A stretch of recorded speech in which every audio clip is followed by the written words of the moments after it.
الحمدللہ رب العالمین الصلاۃ والسلام علی محمد وعلی آلہ وصحبہ اجمعین۔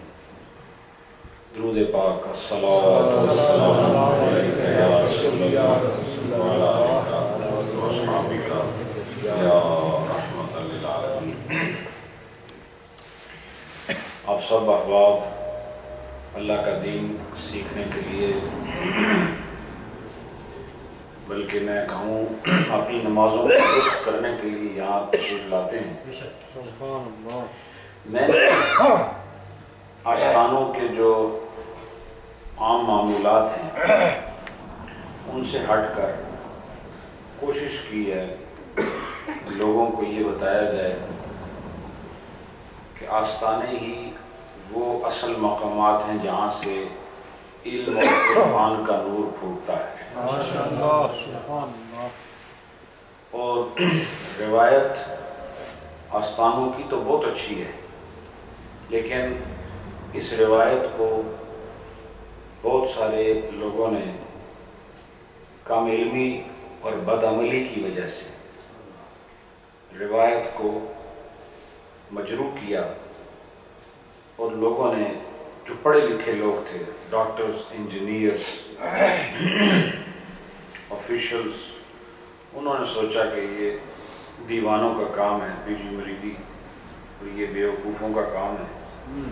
لیکن حقیقت یہ ہے کہ اگر اس دوڑ میں جو پیروں کی دوڑ ہے، اس میں تلاش کیا جائے تو ایسے لوگ موجود ہیں کہ جن کو اللہ نے اپنے دین کی خدمت کے لیے از خود منتخب فرمایا، اور جو یہ کام جانتے نہیں، ان پڑھ ہیں، جاہل ہیں، جو صرف آباء و اجداد کے نام پر جینا چاہتے ہیں، ان کی وجہ سے وہ جو اہل حق ہیں ان پر انگشت اعتراض کو بلند نہ کیا جائے۔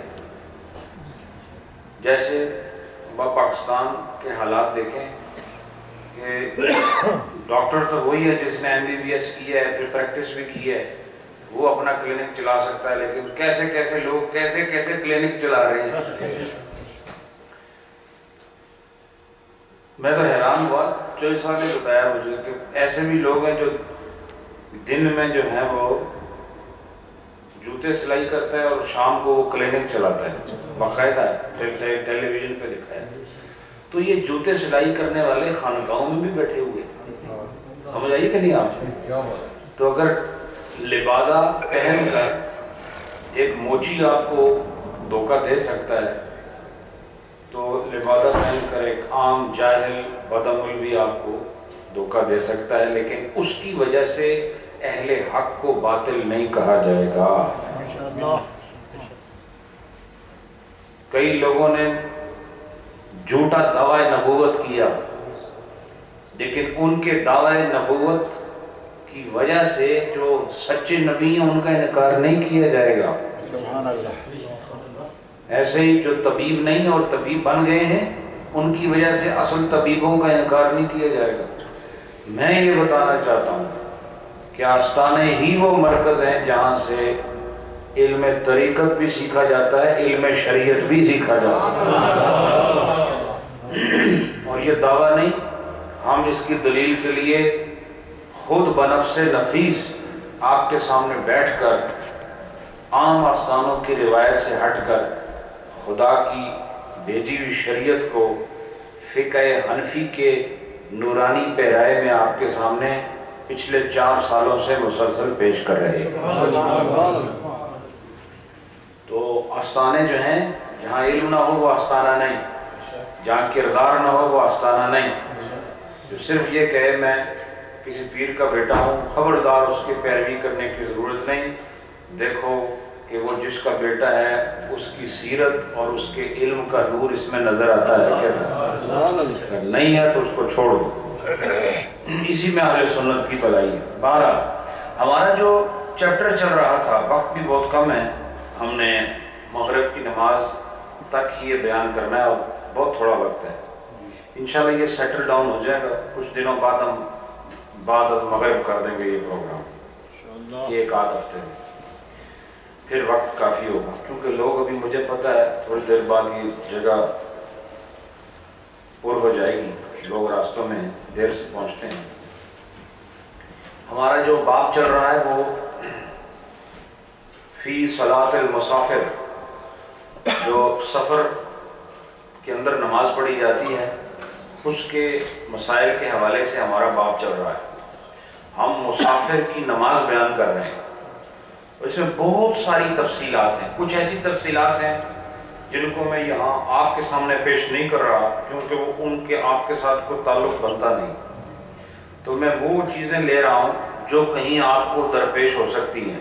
ویسے کوشش یہی ہوتی ہے کہ حرف بحرف اور سطر در سطر، عبارت در عبارت، صفحہ در صفحہ ہر چیز آپ کے سامنے پیش کی جائے، لیکن کچھ ایسی چیزیں جیسے وہ آقا اور غلام کے مسائل ہیں، اب ان کے یہاں بیان کا اس لیے مقصد نہیں ہے کہ غلام کتنے ہوتے ہیں، ان کی قسمیں کتنی ہیں، مرد غلام کے احکام کیا ہیں، عورت جو باندیاں ہوتی تھیں پہلے ان کے احکام کیا ہیں، وہ سب نمازوں میں ہر جگہ ان کا ذکر آتا ہے، کیونکہ وہ دور نہیں رہا، اس کے مسئلے کو بیان کر کے آپ کے ذہن کو الجھانے کی ضرورت نہیں ہے، اس لیے ان تمام چیزوں کو میں بیان نہیں کرتا ہوں، اور جو ہمارے دور کے ساتھ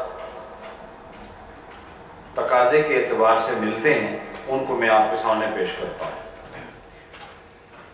اب یہ کیفیت بتا رہے ہیں، وَلَوْ بَقِيَ فِي الْمِصْرِ سِنِينَ، ایک آدمی کسی شہر میں سالوں تک پڑا ہوا ہے، اس کا وہ ملک نہیں ہے، وہ اپنے شہر سے، اپنے ملک سے یا اپنے علاقے سے نکل کر کسی دوسرے شہر چلا گیا، اس شہر میں وہ 1 مہینہ رہا، پھر 2 مہینے رہا، پھر 3 مہینے رہا، 4 مہینے، تک سال ہو گیا، سال کے بعد 2 سال ہو گیا، 2 کے بعد 3 ہو گیا،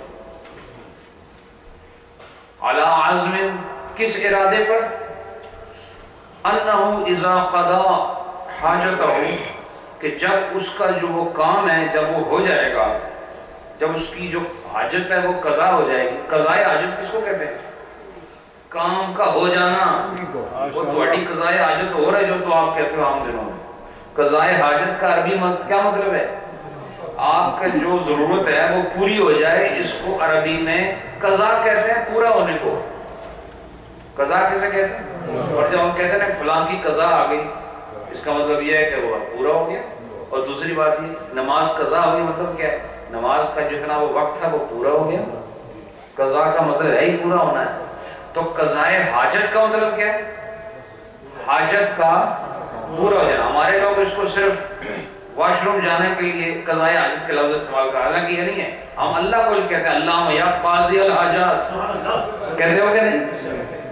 اللہم یا، ابھی پڑھو، تھوڑی دیر میں پڑھاؤں گا آپ کو، تو اللہ قاضی الحاجات ہے، اور آپ قضائے حاجت کو کس معنی میں لیتے ہو؟ قضائے حاجت، اگر آپ کو بھوک لگی ہے نا اور کوئی آپ کو کھانا کھلا دے تو یہ بھی قضائے حاجت ہے، ہو جائے گا نہیں؟ آپ کے پاس دولت نہیں ہے، آپ کو قرض ادا کرنا ہے، کسی اور سے پیسے چاہیے، لینا ہے، آپ مانگنے گئے اس نے دے دیے، یہ بھی قضائے حاجت ہے، ہو جائے کہ نہیں؟ تو آپ کی حاجت کا پورا ہونا اس کو قضائے حاجت کہتے ہیں۔ تو آدمی ایک شہر میں گیا کسی کام سے، اب قضائے حاجت یہ ہے کہ جب وہ کام پورا ہوگا تب ہی اس کا وہاں رہنے کا کام ختم ہوگا۔ وہ کیوں رکا ہوا ہے وہاں؟ کسی کام کی وجہ سے، وہ اس کا شہر نہیں، اس کا وطن نہیں، وہ اس کا علاقہ نہیں۔ یخرجو، جب اس کا کام ہو جائے گا تو وہ وہاں سے نکل پڑے گا۔ اس کی مثال میں دوں آپ کو، آپ کا یہاں سے آپ کو مثال کے طور پر آپ نے لاکھوں روپے کا، کروڑوں روپے کا سونا خریدا ہے، اور جس سے خریدا اس کو پیمنٹ کر دی ہے، لیکن جہاں پر وہ رہتا ہے آپ کو اس نے بھیجا نہیں، آپ اس کے بعد چلے گئے، اب وہ بھی وہیں ہیں، آپ بھی وہیں، وہ کہتا ہے میں آج دوں گا، کل دوں گا، آج دوں گا، آپ کو پتہ نہیں کب دے گا۔ قضائے حاجت تب ہوگی جب آپ کو سونا مل جائے گا، سمجھ آئے کہ نہیں؟ اب اس میں وہ 2 مہینے لگ گئے تو 3 مہینے لگ 4، آپ ادھر ہی بیٹھے ہوئے. تو اس صورت میں یہ کہتے ہیں وَلَمْ يَنْوِ الْإِقَامَةَ 15 يَوْمًا، اور اس نے 15 دن وہاں رہنے کی نیت بھی نہیں کی. جس علاقے میں وہ اپنی حاجت کو قضا کرنے گیا ہے، اپنے کام کو مکمل کرنے گیا ہے، وہاں اس نے 15 دن کی نیت بھی نہیں کی اقامت کی، اور اس کو کئی سال وہاں گزر گئے ہیں. قصرا، وہ ساری زندگی قصر ہی پڑتا رہے. اب سمجھیں مسافر کی بات ہوگی تو مسافر نیت سے بنتا ہے. یاد رکھو، اگر آپ نے نیت نہیں کی اور آپ کسی علاقے میں 5 سال رہے ہو تو آپ نے جب تک اقامت کی نیت نہیں کی ہے تو آپ مسافر نہیں گردانے جاؤ گے. جب مسافر نہیں گردانے جاؤ گے تو پھر آپ نے نماز پوری پڑھنی ہے یا قصر پڑھنی ہے؟ کہتے ہیں قصر. وہ کیا کرے گا؟ قصر پڑھے گا. وجہ کیا ہے؟ وجہ یہ ہے کہ وہ نیت کر نہیں سکتا. ہو سکتا ہے وہ ابھی نیت کرے اور تھوڑی دیر بعد اس کو وہ سونا مل گیا، وہ واپس جائے. نیت کب کرے گا؟ جب اس کو 100% یقین ہو یا ظن غالب ہو کہ نہیں مجھے 15 دن ضرور لگیں گے. ابھی آگے مثال آ رہے ہیں، آپ سنیں اس کو. اب الحجاج اذا وصلوا بغداد، اب یہ مثال دے رہے ہیں کہ حاجی جب بغداد پہنچ جائیں، مثلا ایشیا سے گئے، ادھر سے گئے، کسی اور ملک سے گئے، شام سے گئے، ٹھیک ہے، افریقہ سے گئے، یہ بغداد پہنچ گئے. وَلَمْ يَنْوُ الْإِقَامَةَ، اور انہوں نے اقامت کی نیت نہیں کی. یہ صرف ابھی چلتے چلتے کہاں پہنچے؟ اب یہ پرانے دور، یہ تو کئی 100 سال پرانی کتاب ہے نا جو میں آپ کے سامنے پڑھ رہا ہوں. یہ اس دور میں قافلے چلتے تھے. اب بھی قافلے ہیں لیکن ہواؤں میں ہی ہوتے ہیں. وہ زمینی قافلے ہوتے تھے، اونٹوں پر سفر ہوتے تھے، پڑاؤ ڈالے جاتے تھے. یہ کہہ رہے ہیں کہ قافلہ چلا اور آ کے روکا بغداد میں. اب یہ تو مسافر اسی وقت ہو گئے تھے جب انہوں نے اپنا گھر چھوڑا تھا، اپنا شہر چھوڑا تھا، یہ مسافر ہو گئے. لیکن بغداد میں پہنچ کر یہ وہاں رکے اور انہوں نے اقامت کی نیت کی نہیں کی. اقامت کی نیت نہیں کی. وَعَزَمُوا أَلَّا يَخْرُجُوا إِلَّا مَعَ الْقَافِلَةِ، اور انہوں نے یہ نیت کی کہ ہم یہاں سے بالکل نہیں جائیں گے جب تک قافلہ نہیں جائے گا. مثلا 200 آدمیوں کا گروپ جا رہا ہے، قافلہ گروپ ہوتا ہے، سمجھ آ رہی؟ 200 آدمی جا رہے ہیں حج پر، مثال کے طور پر. یہ چلتے چلتے کہاں پہنچے؟ بغداد پہنچے. ان میں کچھ لوگ ہیں وہ یہ عہد کرتے ہیں کہ ہم یہاں سے نہیں جائیں گے جب تک قافلہ نہیں جائے گا. جب تک قافلہ نہیں جائے گا ہم نہیں یہاں سے جائیں گے. اور انہوں نے نیت اقامت کی بھی نہیں کی. تو پھر کیا ہوا؟ وَيَعْلَمُونَ، اور وہ اس بات کو جانتے بھی ہیں کہ أَنَّ بَيْنَ هَذَا الْوَقْتِ وَبَيْنَ خُرُوجِ الْقَافِلَةِ 15 يَوْمًا، اور کہا کہ اس وقت سے لے کر جب تک قافلے نے نکلنا ہے 15 دن لازمی درمیان میں آنے ہیں. وہ اس بات کو بھی جانتے ہیں. یہ لوگ کیا جانتے ہیں جو ساتھ ہیں قافلے کے؟ کہ یہ آج کے دن سے لے کر اگلے 15 دن تک انہوں نے یہیں پر ہی رہنا ہے، اور ہم نے قافلے کے بغیر جانا ہی نہیں ہے، اور انہوں نے رہنے کی نیت بھی نہیں کی. ان کا یہ کیا مسئلہ ہے؟ تو کہ فرماتے ہیں یومن فصاعدن، یا 15 دنوں سے زیادہ کا وہ ارادہ کریں قافلے والے کہ ہم نے رکنا ہے، اور ان کو پتہ ہو کہ وہ رکیں گے. یتمون 4، تو یہ 4 ہی پڑھیں گے چاہے یہ اقامت کی نیت نہ کریں. کیا کریں گے یہ؟ اس لیے کہ ہر حال میں ان کی نیت یہ ہے کہ ہم قافلے کے بغیر نہیں جائیں گے. اگر یہ قافلے کے بغیر جائیں تو پھر یہ 2 ہی پڑھیں گے. لیکن ان کا ارادہ کیا ہے کہ ہم نے قافلے کے ساتھ جانا ہے، اور قافلے کے لیے ان کو یہ بھی پتہ ہے کہ یہ 15 دن لازمی بغداد میں رکیں گے. تو اب یہ 2 نہیں پڑھ سکتے. اب یہ قافلے کے ماتحت ہو گئے. کیا ہو گیا؟ اور آپ نے بتایا تھا جب کوئی کسی کے ماتحت ہو جائے تو پھر جو قافلے والوں کا حکم ہوتا ہے وہ ان کا بھی ہوگا. ابھی آگے مثال آئے گی، میں عرض کرتا ہوں. تو یہ کیا کریں گے؟ یہ پوری نماز یتمون 4، یہ تمام کریں گے 4 رکعتیں، یعنی 4 رکعتیں پڑھیں گے، یہ 2 نہیں پڑھ سکتے. وَلَوْ نَوَى الْإِقَامَةَ 15 يَوْمًا فِي مَوْضَعَيْنِ، تو کہہ رہے ہیں اگر کسی آدمی نے 15 دن رکنے کا ارادہ کیا لیکن 2 جگہوں پر، ایک جگہ پہ نہیں، وہ کیا نیت کرتا ہے کہ میں 2 جگہوں پر 2 places، کیا کہتا ہے کہ I will stay on 2 places، ایک جگہ نہیں، اور 15 دن 2 جگہ رکوں گا، تو یہ کہتے ہیں فَإِن كَانَ كُلُّ مِنْهُمَا أَصْلًا بِنَفْسِهِ، اب کہا کہ اگر ان دونوں علاقوں میں جہاں یہ رکنا چاہتے ہیں کہ حقیقت میں وہ خود ایک مقامات ہیں، اصل میں وہ مقامات ایسے نہیں کہ اس کا آدھا ایسا کسی سے جڑا ہوا آدھا کسی سے جڑا، بلکہ اصل میں وہ خود ایک علاقہ ہے۔ آگے مثال دیتے ہیں نحو مکہ کا، جیسے مکہ، اب مکہ بنفس ہی اصلاً خود ایک علاقہ ہے، نحو مکہ تھا و منا، اور منا خود ایک الگ علاقہ ہے، سمجھ آئی کہ نہیں؟ آگے مثال دیتے ہیں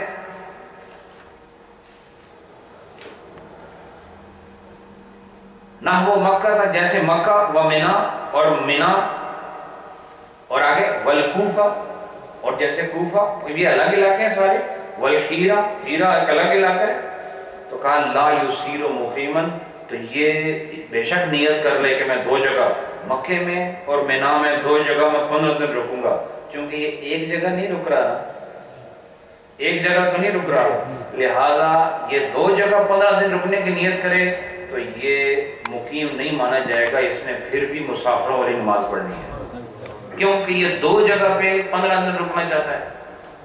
کہاں رکنا چاہتا ہے؟ 2 جگہ 15 دن رکنا چاہتا ہے، تو اس کے لیے آپ کو میں نے بتایا تھا پچھلی دفعہ اتحاد الموضع، پچھلے درس میں، کہ جس جگہ رکے وہ ایک ہی جگہ ہونی چاہیے، اگر اس جگہ میں جہاں یہ رک رہا ہے اس کے بعد فردر اس نے ٹریول کرنا ہے تو پھر یہ اقامت کی نیت نہیں کر سکتا، یہ مسافر ہی مانا جائے گا۔ اب ایک بتاتے ہیں کہ ایک شہر ایسا ہے جو اصلاً بنفس ہی خود شہر نہیں ہے بلکہ دوسرا علاقہ، ایک اور علاقہ ہے اس کے ساتھ جڑا ہوا، وہ بھی اس کے ساتھ ہے، اس کی مثال دے رہے ہیں وَإِن كَانَ أَحَدُهُمَا تَبْعًا لِلْآخِرِ، اگر ایک علاقہ دوسرے علاقے کے تابع ہو، ایک علاقہ دوسرے علاقے کے تابع ہو، حَتَّى تَجِبُ الْجُمْعَةُ عَلَى سُكَانِهِ، کہ اس کے رہنے والوں پر جمعہ بھی فرض ہوتا ہو، یُصِیرُ مُقِیمًا، تو یہ آدمی اگر ایسے علاقے میں، یہ ہے تو علاقہ ایک ہے لیکن یہ دوسرا علاقہ اس کے ساتھ، اس کے تابع مانا جاتا ہے، بالکل اس کے ساتھ مانا جاتا ہے، اور ادھر علاقے والے جو آپ کو پتہ ہے نا جمعہ فرض ہونے کے لیے بہت ساری شرائط ہیں، وہ آگے بیان ہوں گی انشاءاللہ، تو کہا کہ اس علاقے کے لوگوں پر اگر وہاں جمعہ پڑھا جاتا ہے تو ان کے ساتھ ہونے کی وجہ سے ان پر بھی جمعہ فرض ہو جاتا ہے اس علاقے کی وجہ سے، تو لہٰذا یہ علاقہ اس کے تابع ہوا۔ اگر یہ سفر کرتے ہوئے ان 2 جگہوں کی نیت کرے کہ میں 15 دن ان 2 جگہوں میں رکوں گا، تو چونکہ ایک علاقہ دوسرے کے تابع ہے اس لیے یہاں پر وہ مقیم ہو جائے گا، لیکن اگر اصل بنفس ہی کوئی شہر ہے، جیسے مکہ الگ شہر ہے، منا الگ شہر ہے، کوفہ الگ شہر ہے، تو یہ اس طرح پھر وہ نیت اقامت کی نہیں کر سکتا، اس کو سفر کی نماز ہی پڑھنی پڑے گی، سمجھ آئی ہے؟ تو ایک علاقہ اگر خود مختار ہے، چلو یوں کہ اس کی اپنی باؤنڈریز ہیں، پتہ چل جاتا ہے اب ہم یہاں سے نکل آئے دوسری جگہ آگے، لیکن اگر ایک علاقہ خود مختار نہیں، اس کی باؤنڈری کا پتہ نہیں، دوسرا علاقہ اس کے ساتھ جڑا ہوا ہے اور پتہ نہیں چلتا، ادھر اور ادھر دونوں برابر لگتے ہیں، ادھر جو جمعہ پڑھتے ہیں یہ والے سمجھتے ہیں ان کی وجہ سے ہم پر بھی واجب ہے، تو اس علاقے کا حکم ایک ہو گیا نا، تو جب حکم ایک ہو گیا تو پھر یہ ہے تو بظاہر 2 جگہیں ہیں لیکن یہ ایک علاقہ دوسرے کے تابع ہے، لہٰذا ادھر اگر نیت کرے گا 15 دن رکنے کی تو اس کی نیت قبول کر لی جائے گی، لیکن اگر علاقے 2 مختلف معروف ہیں تو وہاں اگر 15 دن کی نیت کرے کہ میں 2 علاقوں میں 15 دن رہوں گا تو یہ ایکسیپٹیبل نہیں ہے، اس کو وہاں پر 2 ہی پڑھنی ہے، 4 نہیں پڑھنی۔ بہرحال یہ مسائل ہیں تو ہم آپ کے لیے چونکہ یہ بالکل نئی چیزیں ہیں، مجھے پتہ ہے جو میں نے بیان کیا تو ان کو پتہ نہیں لگا۔ اس کے بعد فرمایا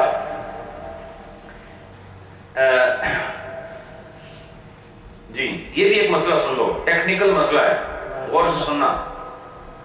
وَلَوْ نَوَى الْإِقَامَةَ 15 يَوْمًا بِقَرْيَتَيْنِ، ایک آدمی نے یوں نیت کی کہ میں 2 گاؤں ہیں نا، 2 گاؤں، ان میں 15 دن رہوں گا۔ 2 گاؤں ہیں ملے ہوئے بالکل قریب ہیں، اس نے کہا کہ میں 15 دن ان میں رہوں گا۔ النہارو فی احدہما، دن میں ایک میں رہوں گا، واللیل فی الاخرى، اور رات میں دوسرے گاؤں میں رہوں گا۔ اب دیکھو یہ مسئلہ، اس کو غور سے سننا۔ 2 علاقے ہیں، 15 دن کی نیت ہے، دونوں گاؤں ہیں، جڑے ہوئے ہیں، قریب ہیں۔ وہ نیت کرتا ہے میں 15 دن ان 2 علاقوں میں رہوں گا، لیکن نیت کیا کرتا ہے کہ میں دن ایک گاؤں میں ہوں گا، سن رہے ہو، اور رات دوسرے گاؤں میں رہوں گا۔ تو ان کے لیے کیا مسئلہ ہے؟ یہ مقیم مانا جائے گا یا مسافر مانا جائے گا نیت کرنے کے باوجود؟ تو اس کا جواب سنو۔ فرمایا یصیر مقیما، یہ مقیم مانا جائے گا اذا دخل اللتی نوى البیتوتۃ فیہا، کہا کہ جس علاقے میں اس نے رات گزارنے کی نیت کی ہے نا، اگر یہ پہلے وہاں پہنچا تو پھر یہ مقیم مانا جائے گا۔ بات سمجھے ہو کہ نہیں؟ 2 علاقے ہیں، 2 علاقے میں کیسے بیان کروں، ایسے سمجھ لو جیسے مثال کے طور پر یہ کون سی جگہ ہے؟ اولڈم ہے، اولڈم نہیں، راج دل کا دور، راج دل کے ساتھ بالکل قریب یہ چھوٹے چھوٹے، نہیں راج دل سے پہلے بھی کچھ آتا ہے، رائٹن آتا ہے، جیڈٹن آتا ہے، یہ آتے ہیں نا درمیان، یہ بالکل یہ اگر وہاں جمعہ ہوگا تو یہاں بھی ہوگا، بالکل آپس میں جڑے ہوئے ہیں، سمجھ آئی کہ نہیں؟ مثال کے طور پر ایک آدمی کہتا ہے میں رائٹن میں رات رہوں گا، اولڈم میں دن میں رہوں گا، تو جہاں اس میں رات رہنی ہے اگر یہ پہلے وہاں پہنچا تو یہ مقیم مانا جائے گا، اس کی جو انٹینشن ہے وہ ایکسیپٹیبل ہوگی اور وہ کنسیڈریبل ہوگی۔ اور اگر یہ اس جگہ پہلے گیا جہاں اس نے صبح گزارنی ہے تو پھر یہ جتنا 15 دن ہے یہ مسافر ہی رہے گا۔ دیکھو دن اور رات میں یہ فقہاء نے فرق کیا، اگر ایسے 2 گاؤں یا 2 ملی ہوئی 2 جگہ میں رہنے کی، آگے کہتے ہیں کہ میں 15 دن رکوں گا لیکن دن ایک جگہ رات ایک جگہ، اور ہم 15 دن کی نیت کرتا ہوں۔ نیت کیوں کرتا ہے آدمی؟ تاکہ پوری نماز پڑھے۔ نیت کیوں کرتا ہے آدمی؟ بولتے نہیں، آپ پوری سنا آتی بھی نہیں پڑھنے، بولتے نہیں ہو، بولو تو صحیح کم از کم، مسئلہ بتا رہا ہوں، پڑھو نہ پڑھو تو بڑا کم ہے۔ میں یہ کہہ رہا ہوں کہ نیت کیوں کی جاتی ہے کہ میں یہاں 15 دن رکوں گا؟ تاکہ میں 2 نہ پڑھوں 4 پڑھوں۔ یہ بھی ایک طرح کی اللہ سے محبت ہے، اور اگر آپ نیت نہ کریں تو آپ قصر پڑھ سکتے ہیں۔ تو اب آپ نے نیت کی کہ میں آ رہا ہوں برمنگھم سے، تو مجھے رات جو ہے نا اولڈم میں رہنا ہے، دن مجھے کہاں رہنا ہے؟ رائٹن رہنا ہے۔ یہ بالکل جڑے ہوئے علاقے ہیں۔ یا آسٹن رہنا ہے، یہ بھی بالکل ساتھ ہے۔ تو اب آپ نے اگر اس شہر میں پہلے پہنچے جہاں آپ نے دن رہنا ہے تو پھر آپ کی نیت جو ہے وہ ایکسیپٹیبل نہیں ہے، پھر آپ نے 2 ہی پڑھنی ہے۔ اور اگر آپ رات گزارنے والے علاقے میں پہلے پہنچ گئے تو پھر آپ نے پوری پڑھنی ہے، آپ کی نیت کا اعتبار ہوگا۔ بات سمجھ آئی کہ تو یہ خیر میں نے بتانا تو بہت کچھ تھا، لیکن 1-2 مسئلے اور سن لیں، اس کے بعد میں ختم کرتا ہوں، کیونکہ میں چاہتا ہوں کہ یہ سفر کا چیپٹر ختم ہو تاکہ آپ سفر جو کر رہے ہیں یہ ختم ہو، انگلش والا سفر۔ اچھا آگے سنو، وَكُلُّ مَنْ كَانَ تَبْعًا لِغَيْرِهِ يَلْزِمُهُ طَاعَتُهُ يُصِيرُ مُقِيمًا بِإِقَامَتِهِ وَمُسَافِرًا بِنِيَّتِهِ وَخُرُوجِهِ إِلَى السَّفَرِ۔ یہ کہتے ہیں کہ اگر ایک آدمی جو کسی دوسرے کا تابع ہے، بات سنا پھر وہی بات آ رہی ہے، ایک آدمی جو کسی دوسرے کا تابع ہے، درود شریف جنہوں نے پڑھا ہے وہ یہاں لکھوا دیا کرو، یا آپ نوجوان کدھر ہے نعمان، آپ اٹھ کے نا اس میں اجتماع میں پوچھ لیا کریں، تو تاکہ جو لوگ خود یہاں نہیں آ سکتے آپ ان کے پاس چلے جائے گا۔ اپنے نام یہاں یہ نعمان صاحب کی ڈیوٹی ہے، یہ آپ میں رہیں گے، جس کو اپنا درود شریف لکھوانا وہ لکھوا دیا کریں۔ اچھا، کل من کان تابعا لغیرہ، ہر وہ جو دوسرے غیر کا تابع ہو۔ غیر کا تابع کیسے ہوتا ہے میں بھی بتاتا ہوں آپ کو، اور ایسا تابع ہو کہ اس کی اطاعت اس پر لازم ہو، اس کی اطاعت اس پر لازم ہو، تو اس جس کی اطاعت اس پر لازم ہے اگر وہ مقیم ہوگا تو یہ بھی مقیم ہوگا، وہ مسافر ہوگا تو یہ بھی مسافر ہوگا۔ اب اس کی وہ مثال دیتے ہیں، فَيُسِيرُ الْجُنْدِيُّ مُقِيمًا فِي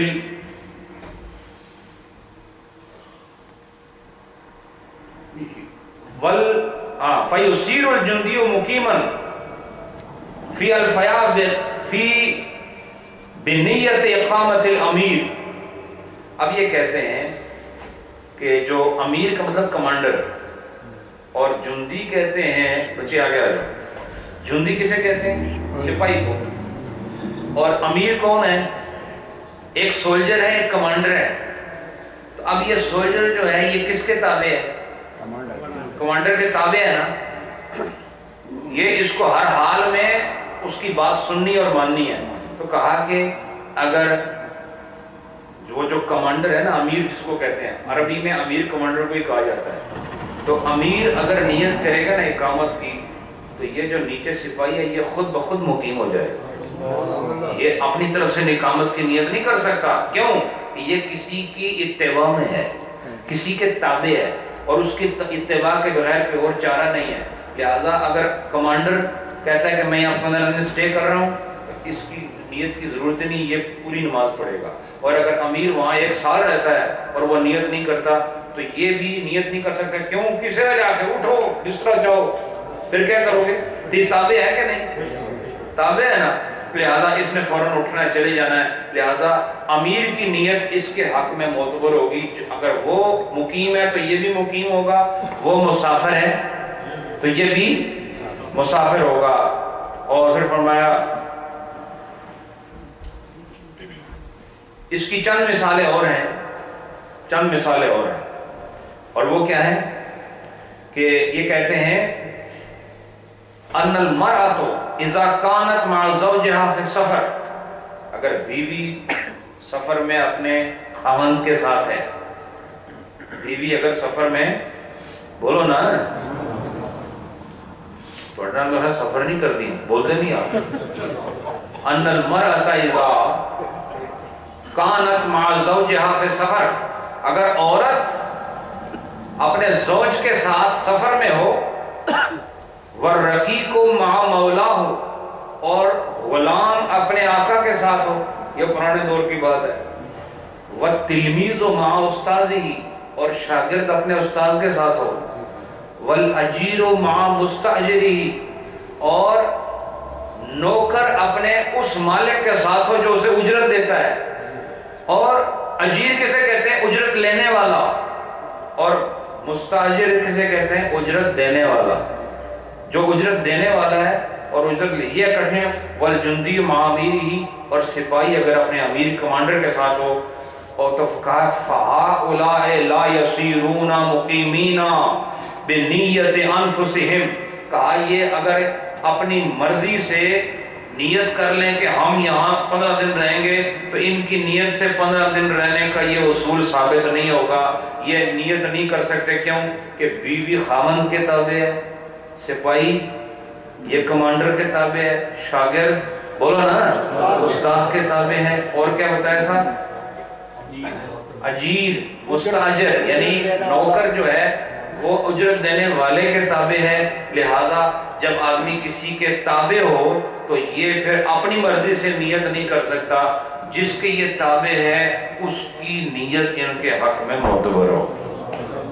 مثلا بیوی کہتی ہے میں 15 دن ادھر رکوں گی، خیر اتنے دی ہوئی پھر تساں رکنا پیسی، انہوں کوئی فرق نہیں پہنا، لیکن عام یہ کتاب کا مسئلہ بتا رہا ہوں، ٹھیک ہے؟ برطانیہ کا نہیں، کتاب کا مسئلہ بتا رہا ہوں۔ کتاب کا مسئلہ کیا ہے کہ عورت نیت نہیں، یہ نہیں کہ خامن نیت نہیں کر سکتا، نہیں، عورت نیت نہیں کر سکتی قیام کی۔ کیوں؟ کہ خامن کے وہ تابع ہے۔ اگر خامن کے اٹھو بستر بوریا چکو چلنا ہے، وہ نہیں کہہ سکتی میں نہیں جانا، کیونکہ وہ اتباع میں۔ اور شاگرد کو دیکھو استاد کے ساتھ یہاں ذکر کیا، پتہ چلا کہ شاگرد اور استاد اس رشتے کو فقہا نے یہاں لکھا اور یہ ثابت کیا کہ شاگرد بھی اسی اتباع کی منزل میں ہے، جس طرح بیوی کے لیے خامند ہے اور سپاہی کے لیے کمانڈر ہے، ایسے شاگرد کے لیے اس کے استاد کا مرتبہ ہوتا ہے۔ یہاں تو کوئی پوچھنے والا نہیں ہے، یہ شکایت کر چھوڑا کہ استاد نے یاد نہیں رہنا کہ استاد کو تو بڑھیا سمجھ آئی کہ دیکھو استاد کا اتنا درجہ ہے کہ اگر آپ اس کے ساتھ کٹھے سفر کر رہے ہو تو استاد کے بغیر آپ خود اپنی مرضی سے نیت نہیں کر سکتے۔ وہ جب کہے گا بیٹے اٹھو چلنا ہے۔ اچھا اس میں استاد کہا تلمیذ کہا، عمر کا ذکر نہیں کیا۔ ہو سکتا ہے شاگرد عمر میں بڑا ہو استاد چھوٹا ہو، لیکن پھر بھی اتباع میں اس لیے ہے کہ استاد کا مرتبہ ہے۔ سمجھ آئی کہ نہیں بات؟ تو یہ میں نے آپ کو بتا دیا، انشاءاللہ اس کو مزید اس کے بھی بہت سارے مسائل باقی ہیں، 2-1 ہفتے اور لگیں گے پھر اس کو فنش کریں گے، اور یہ اس سفر سے آپ کا دوسرا سفر ختم ہو جائے گا۔ جزاکم اللہ۔ اذان ہوتی ہے اور اس کے بعد انشاءاللہ نماز کے بعد ختم شریف، ذکر اور پھر دعا، پھر آپ سب کی خدمت میں لنگر پیش کیا جائے گا۔